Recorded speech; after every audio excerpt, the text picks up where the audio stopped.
শরীর খারাপ হলে মা গায়ে মাথায় হাত বুলিয়ে দেয়। কর্মক্লান্ত ঘরে হাত, কিন্তু আদরটা মোলায়েম।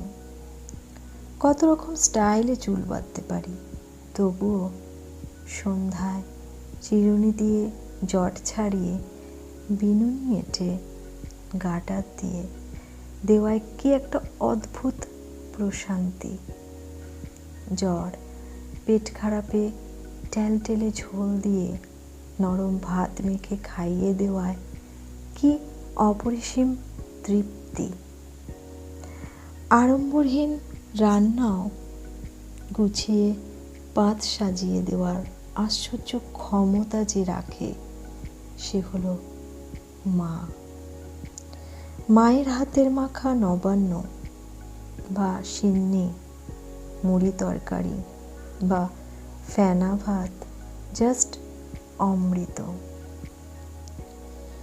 শরীর খারাপে মাথা হেঁট করে মাথা ধুইয়ে দেওয়ার মতো এমন আরাম আর অন্য কোথাও পাই কই। ধীরে বুড়ো হয়ে গেছি, তবুও মায়ের কোলে মাথা দিয়ে তেল, হলুদ, মাছ, সার্ফ সাবানের মিশেলে ককটেল গন্ধটা পৃথিবীর যাবতীয় পারফিউমকে হার মানায়। মা ভোরবেলা উঠবে, কল কল করে কথা বলবে, বকবে, চিৎকার করবে, খলবল করে কাজ করবে, রেগে যাবে, এ ঘর ও ঘর, নেতা বালতি হাত দিয়ে চষে বেড়াবে, খড়ং খড়ং আওয়াজ করে রান্না করবে, ফোন রাখ বলে চেঁচাবে, আমাকে বিনি পয়সার চাকর পেয়ে গেছিস বলে বাড়ি মাথায় করবে। এটাই মা, এটাই অভ্যেস।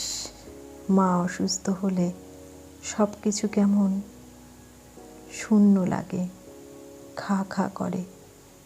আমাদের থেকে কিছু আয়ু যোগ বিয়োগ করে পৃথিবীর সব মাকে অমর করে রাখা যায় না? যায় কি? এই শব্দটা আমার জানা নেই, যদিও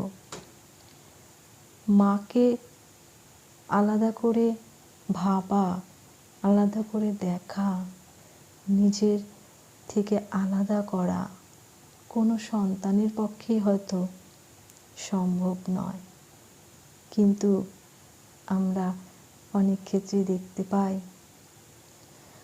মায়েরা অনেক কষ্ট পায় সন্তানের থেকে, অনেক দুঃখ পায়, কিন্তু আমাদের মাকে আমরা একটু যত্ন করে রাখি।